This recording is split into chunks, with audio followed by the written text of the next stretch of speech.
We Chhotu Chhotu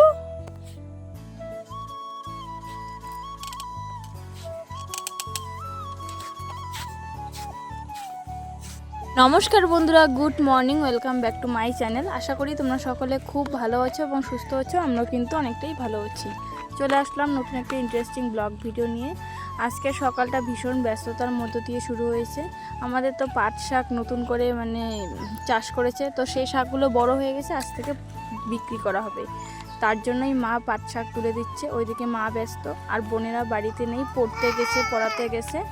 তাই ছেলেদেরকে আমি দেখছি, আমিও একটু ব্যস্তই।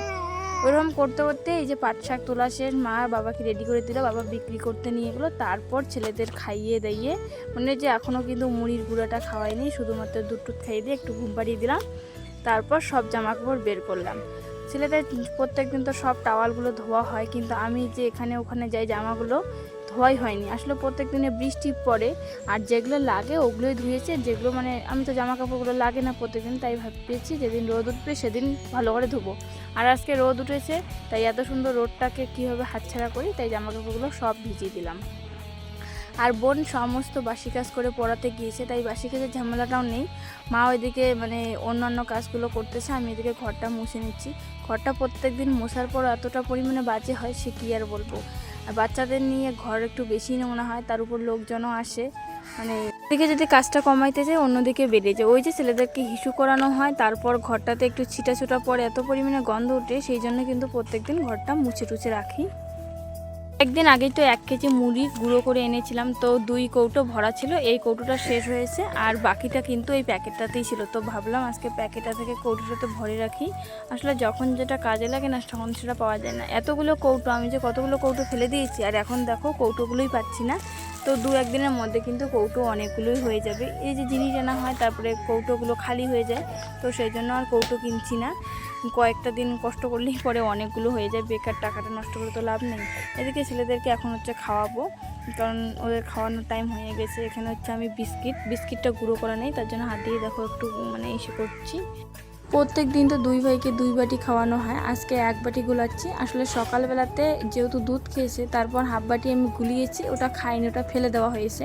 তো এখন 1 বাটি গুলাইলাম, ওটাই 2 ভাইয়ে খেয়েছে, তবু একটু তো ফেলে দিয়েছি। আর দেখো এখানে নিতে এসেছিলো ওরা 2 ভাই বোন, প্রত্যেক দিনে আসে, আজকেও এসেছে। তো ওদেরকে দেওয়ার পর আমি একটু ফ্রি হয়েছি, এইদিকে আসছে জামা কাপড়গুলো দিতে। আর সাবান ছিল না, বাবা কালকে সাবানটা নিয়ে আসছে, হোগলা সাবান। আমাদের ওইদিকে তো সবাই এই সাবানটা দিয়ে জামা কাপড় কাচে। যতই সার্ফে ভেজানো থাক না কেন, সাবান না দিলে যেন কেমন একটা হয়ে যায়, ওই দাগ নোংরা সব কিছু যাই না। আমার জামাগুলো তো দিতে হবে না, যেহেতু ওই যে 1-2 বার করে পরেছি। কিন্তু ওই যে ছেলেটার জামাগুলো তো এত পরিমাণে নোংরা হয়, লাল টাল ফেলে দাগ হয়ে যায়, তাই আর কি ওই জামাটাতে সাবানটা দিব। এই সাবানটা আজকেই খুললাম। আর আমাদের এত এই সাবানটা খুব তাড়াতাড়ি শেষ হয়ে যায়, একটা সাবান 2-3 দিন তাতেই শেষ হয়ে যায়। আর সোলারটা হয়ে না অনেকটা সুবিধা হয়েছে। বাড়িতে তো এতগুলো জামা কাপড় ধুতেই ইচ্ছা করে না, তারপরে যদি একটু বেশি করে জল ইউজ করি, তাহলে কলপার ভেসে যায়, নোংরা উঠে, গন্ধ উঠে। তার জন্য আবার ওই যে কাজগুলো করতে কেমন মন চায়, যখন টাইম কলে জল আসে তখনই কাজ করি। কিন্তু সোলারটা হওয়ার পর সেটা আর নাই, যখন ইচ্ছে তো টাইম কলের অপেক্ষা করতে হয় না, কিচ্ছু হয় না, যখন ইচ্ছে তখন কাজ করি। এদিকে একটা বোনও এখানে স্নান করে গেল, আসলে ও যাবে স্কুলে, ওদের কলটাও নাকি নষ্ট হয়েছে। আর তারপরে এই যে কাকিমাটাও আসলো। এদিকে আমার জামা কাপড়গুলো কাঁচা হয়ে গেছে, রোদটাও যেহেতু ভীষণ পড়েছে, তাই ভাবলাম না তাড়াতাড়ি করে একবার জামা কাপড়গুলো দেই, একটু তাড়াতাড়ি শুকিয়ে যাবে, ঘরে নিয়ে যেয়ে রাখবো। আর নাহলে সারাদিন, নাহলে ওই যে যদি একটু দেরি করে দেই, রোদটা আবার পড়ে যাবে, সারাদিন জামা কাপড়গুলো শুকাইতে হবে। তার উপর কেমন জামা কাপড় না শুকাইলে গন্ধ ওঠে, সেই জন্যই কয়েকদিন থেকে ভিজাই না, ধুয়ে দেই না। আর এত সুন্দর রোদ ওঠার পর যদি শুকোতে না দেই, যে টাইম মতন দিব, তাহলে আবার একটা বেশি পরিশ্রম। তো ওই টাওয়ালগুলো এক সাইডে, এদিকে জামা প্যান্ট আমার, তারপরে আমার ছেলেদের কতগুলো কাপড় চোপড়, একটা টৌ দিয়ে এক টৌ, সে আর কি বলবো। বাবা তো বাজারে গেল 7টার দিকে, তারপরে আমরা কাজে ধরলাম। দেখো আমার এদিকে জামা কাপড় কাচতে কাচতে বাবাও কিন্তু চলে আসছে। আর বাবা বাজার থেকে এই যে তেল সাবান নিয়ে এসেছে। আর শাকের বর্তমানে এত পরিমাণে দাম, খুব তাড়াতাড়ি কিন্তু বিক্রি হয়ে গেছে, সেই জন্য তাড়াতাড়ি এসেছে। আর তারপরে আসার সময় নিয়ে আসছে আলু, পেঁয়াজ, লঙ্কা। আর আলুটা এখানে ঢেলে রাখলাম, সবসময় ঝুড়িটাতেই ঢেলে রাখা হয়। আর কি বলো তো মানে যখন আমাদের আলুটা শেষ হয়ে যায় তখনই আনা হয়, ওই 5-10 কেজি করে আলু আনে। কালকে রাত্রিবেলা ভাত খাইনি, প্রচুর পরিমাণে খিদে পেয়েছে। আর মানে মোটামুটি 2-1 জন ভাত খেয়েছে, বাড়ির সবাই ভাত খায়নি, সব ভাতটাই রয়েছে। মা জল ঢেলে পান্তা করে রেখেছে। তো সকাল থেকেই তো ভাবছি পান্তা ভাতটা খাবো, এদিকে দেখি বাবা মাছটা নিয়ে আসলো। মা আবার ছেলেরা উঠছে, ছেলেদেরকে নজর দিচ্ছে। তার বোনরাও তো এখনও আসে নাই, তাই ভাবলাম না তাড়াতাড়ি করে আবার মাছটা কেটে ধুয়ে রেখে দেই, ওইদিকে একটু আলু টুলু ভাজতে হবে। পান্তা ভাত আবার এমনি এমনি খেতে ইচ্ছে করে না, মানে মশলাপাতি হইলে পরে সব জিনিসই ভালো লাগে, আর মশলা ছাড়া খেতে ইচ্ছে করে না। এমনি সয়াবিন টয়াবিন ভাজতে হবে, সেই জন্য আর কি মাছটা এদিকে ধুতে বসলাম। আর এই যে মাছটায় না আঁশগুলো ছাড়ানো ছিল, এটা কি কমপ্লেন না কি একটা মাছ বলে, আমি সেরকম মাছের নাম ধাম কোনো কিছুই বলতে পারি না। মাছের আঁশ ছাড়ানো ছিল, অল্প একটু করে আঁশ ছিল, তো সেটাও আমি ভালো করে ছাড়িয়ে নিলাম। আর মাছটায় ভীষণ তেল ছিল, মানে আমি যখন ধুচ্ছি তখনই একদম হাতটা তেল তেল হয়ে গেছে। তারপর যখন মা ভাজা করেছিল তখন বলে মাছটা ভীষণ ভালো ছিল। ওই হাফ কেজি মতো এনেছে, 6-7টা পিস। আমার ছেলেরাই তো 2 পিস খেয়ে নেয় এখন, 2জনকে 2। আসলে মানে কাটাটা এসে বাদ দিয়ে পেটির মাছটা খাওয়াই, আর মাছ নাকি খাওয়ানো ভালো, সেই জন্য মাছটা খাওয়াই। মাছের কোনো দিন করে ঝোল খাওয়াই, একটু ঝোলে লঙ্কা টঙ্কা দিই না, সেরকম হালকা পাতলা। তারপরে যে মাছের ভাজা টাজা দিয়ে খাওয়াই। দেখো মাছটা তো ভালো করে মানে ধুয়ে পরিষ্কার করেছি, তবুও যেন কোথাও একটু আঁশ লেগেই থাকে। আমাদের বাড়িতে টাকা পয়সার অভাব থাকলেও বেড়াল কুকুরের কিন্তু একদম অভাব নেই, মানে সারা দিন ওদেরকে পাওয়া যায় রান্নাঘরে, টিনের চালে, সবখানে।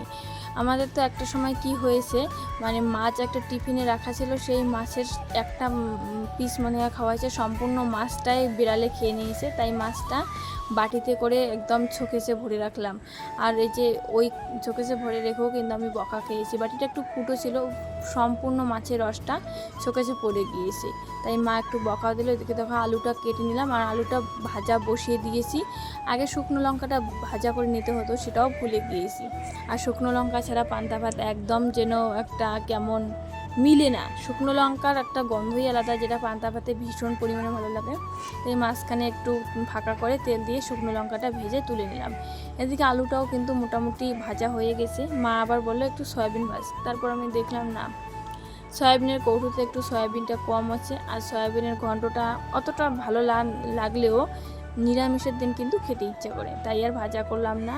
আর বাবা যেহেতু পান্তা ভাত খাবে না, ঔষধ খায়, বাসি জিনিস খেতে নেই, তাই আর কি ওইদিকে হাঁড়িটা বসিয়ে দিলাম। ভাত খেতে খেতে কিন্তু এদিকে ভাতটা হয়ে যাবে, আলু সিদ্ধ দিয়ে মাছ ভাজা করে বাবা ভাতটা খেতে পারবে।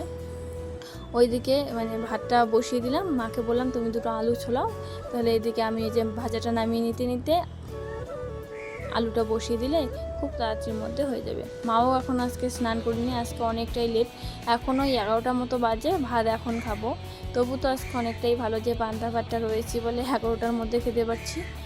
কোনো দিন তো আমাদের এমন যায় যে আমরা 1টা-1:30টার দিকে ভাত খাই।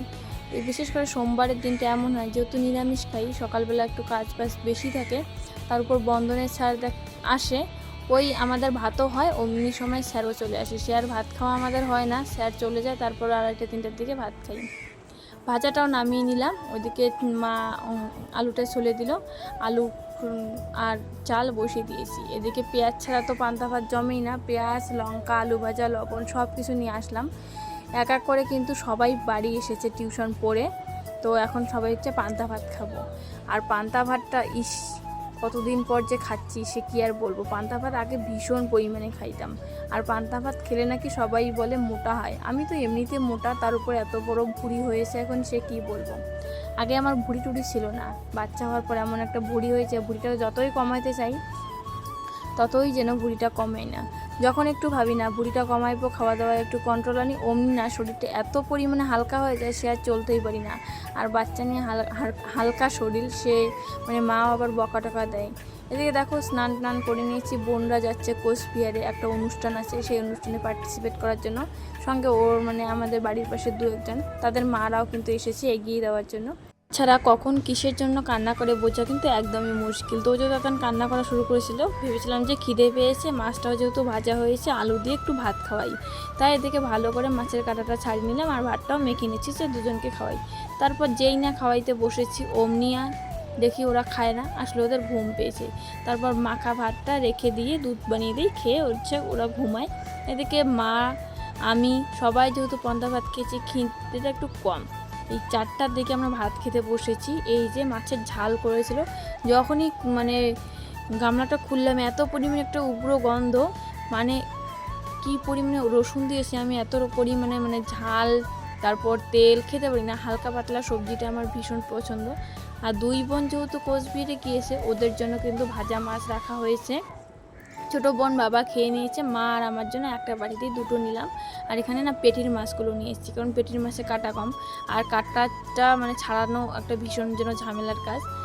যেহেতু তখন ভাতটা মেখেছি খায়নি, তাই ভাবলাম না এখন দুজনকে খাইয়ে দেই।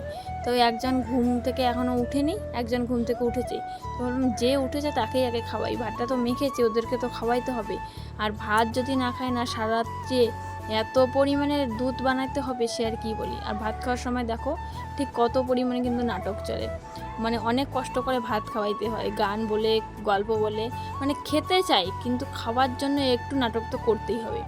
তারপর এসেছি একটু রাস্তার ধারে, বাড়িতে ভীষণ পরিমাণে কান্না করছিল। গাড়ি ঘোড়া দেখলে না একটু কান্নাকাটিটা কম করে, কিন্তু এখানে গাড়ি ঘোড়া দেখানোর জন্য এসেছি। দেখো কতক্ষণ ওয়েট করছি, গাড়ি ঘোড়া নেই। যাবা না গাড়ি দেখবা, কি করবা? ঘুরাই ঘুরাই, দেখো দেখো কি আসতেছে, এইদিকে দেখো, ওইদিকে দেখো ছোটু পাপা। তো আমরা একটু হাঁটাহাঁটি করছিলাম, সেই সময় দেখি যে আমার বোনের ক্লাসে যারা যারা পড়ে তারা মানে স্কুলে সাইকেল দিয়েছে, সাইকেল নিয়ে আসতেছে। আমার বোন তো আজকে স্কুলে যায়নি, ও তো গিয়েছে কোচবিহারে, তাই আর কি ছোটো বোনের খোঁজ করতেছি, যদি আর কি ও যদি যায় ওকে দেয়। ওকে বললাম যে বোনের সাইকেল দিচ্ছে, তারপর আমরা জানতে পারলাম যার সাইকেল তাকে ছাড়া আর কি সাইকেলটা দিবে না, সেই জন্য যাওয়া হলো না। মা ওইদিকে আবার বিকেলবেলা মানে শাক তুলতেছে, রাত্রিবেলা শাক বিক্রি করা হবে, সকাল বিকেল 2 টাইম বিক্রি করা হয়। আর 2 ভাই কিন্তু এখন ঘুমিয়ে পড়েছে, দুজনকে ঘুমিয়ে দিয়ে এই যে আমি জামা কাপড়গুলো সব তুলে আনলাম। আর এখন ওদেরকে দোলাইতে হবে, একটু একটু করে দোলাইতে হবে, কাজ করাতে হবে। যতক্ষণ দোলনা তুলবে ততক্ষণ ঘুম পারবে, দোলনা যেই দোলানো বন্ধ হবে ওরা ঘুম থেকে উঠে পড়বে। 2 ভাই যেহেতু ঘুমিয়ে পড়েছে, ভাবলাম এই ফাঁকে একটু বারান্দাটাকে ঝাড় দিয়ে নিই, তারপর যদি সময় পাই উঠোনটা না হয় ঝাড় দেবো। বারান্দাটা তো আগে দিই, বারান্দায় ভীষণ পরিমাণে ধুলো হয়েছে, সবাই যেহেতু খালি পেয়ে ঘরে ওঠে। আর যে ছেলেদেরকে দেখো দোলাচ্ছি আর ওই যে কাজ করতেছি, একদম যদি দোলা বন্ধ হয় না ওরা ঘুম থেকে উঠবে। বড় ছেলে একটু ঘুমে বেশি পরিমাণে মগ্ন আছে বলে ওকে কিন্তু কম পরিমাণে দোলাইতে হচ্ছে। যতক্ষণ মানে একটা গভীর ঘুম ওদের চোখে না আসে ততক্ষণ পর্যন্ত দোলাইতে হয়। তার উপর ছেলেদের চোখে এতটাই ঘুম পাতলা, সে কি বলবো, কোনোদিনও হয়তো হাফ ঘন্টা ওরা ঠিকঠাকভাবে ঘুমায় না। রাত্রিবেলা ওই রকম ঘুম, 9টা 10টার দিকে ঘুমায়, এদিকে 3টার দিকে উঠে আবার দিনের বেলাও ঠিকঠাক করে ঘুমায় না। জামা কাপড়গুলো তুলে আনার পর ভাঁজ করে রাখতে পারিনি, আর এখন ছেলেদেরকে ঘুম পাড়ানো হয়ে গেছে, ওরা ঘুমোচ্ছে। প্রচুর পরিমাণে একটা বৃষ্টিও চলে আসছে, তো ভাবলাম বৃষ্টির মধ্যে মধ্যে জামাগুলো গুছিয়ে রাখি। টাওয়ালগুলো সব গুছিয়ে বিছানায় নিয়ে এসে আমার জামাগুলো, এই জামা ভাঁজ করা তো মানে বেকার। দেখবা যখন জামা নোংরা হয়ে থাকে ধুবো, ঠিক তখন আমার কোনো মানে যাওয়ার জায়গা থাকে না। যেই না গুছিয়ে রাখবো, আজকে গুছিয়ে রাখবো, কালকে দেখবা কোনো একটা আমার জায়গা যাওয়ার হয়, আবার বের করতে হবে, আবার ধুতে হবে। তো জামাও আর কয়েকটা বের করা। এখন বিয়ের পর শুধুমাত্র একটাই 3 পিস নিয়েছি, তারপর আর নেইনি। আর বাদ বাকি যা কুর্তি টুর্তি পরি সব আমার বিয়ের আগের। আমার জামা তো আমার বোনদের হয়ই না, মানে আমার জামা শুধুমাত্র আমারই ফিটিংস হয়। আর এদিকে ব্লাউজ একটা ধুয়ে দিয়েছি, আরও একটা ব্লাউজ আছে বের করা। এমনিতে তো আমার বাবার বাড়িতে কোনো কিছু জিনিসই আনা নেই, যা ওই টুকিটাকি লাগে সেটাই আনা রয়েছে, সব কিছুই শ্বশুরবাড়িতে। খেয়ে একটু আমরা শুয়েছি, আর 3 বোনই গিয়েছে হচ্ছে একটা জন্মদিনের অনুষ্ঠানে, আমার কাকুর একটা ছেলের। কাকিমা একটু বিকেলের দিকে এসে বলে গিয়েছিল, ওখানে নিরামিষ সব করা হয়েছে, এখানে খিচুড়ি, ঘন্ট, পায়েস, লুচি। তো ওরা তো খেয়েছে, খেয়ে আমাদের জন্য পাঠিয়ে দিয়েছে, যেহেতু মা বাবা আমি বাড়িতে। ওই যে এখন খিচুড়িটা একটু ভাগ করে খাই, তেমন একটা খিদে নেই। মা মানে বাবাকে একটা লুচি দিলাম, আমি একটা, মা একটা, আর ওই যে ঘন্ট বাবাকে দিলাম। এদিকে একটা কথা বলি, তোমরা হয়তো খারাপ ভাববে এই কথাটা, আমি না যখন বাড়িতে খিচুড়ি, পায়েস, লুচি এগুলো করি আমার খেতে ইচ্ছে করে না, কিন্তু কোনো অনুষ্ঠানে গেলে আমার ওই লুচি জিনিসটার প্রতি একটা আলাদাই লোভ হয়। যে প্রসাদ দিতে আসুক না কেন আমি তাকে বলি একটু লুচি, একটু পায়েস এগুলো দাও, মানে আমি এই জিনিসগুলো ভীষণ পরিমাণে ভালোবাসি। আর বার্থডের কেক সে তো কোনো কথাই না, ওইটা আরও বেশি পছন্দ। এদের দিকে তো একটু ছিপছিপ ঝিপঝিপানি বৃষ্টি হয়েছিল। দেখো খাওয়া দাওয়ার পর যখন ঘুমাইতে যাব, ও মাই গড কি পরিমাণে বৃষ্টিটাই না আসলো। প্রত্যেক দিন এই যে বৃষ্টি আসে, কিন্তু দুদিন মাঝখানে নেই, আজকে আবার আসলো। তো যাই হোক, আজকের ভিডিওটা এই পর্যন্ত। কেমন লাগলো জানিও। Bye bye.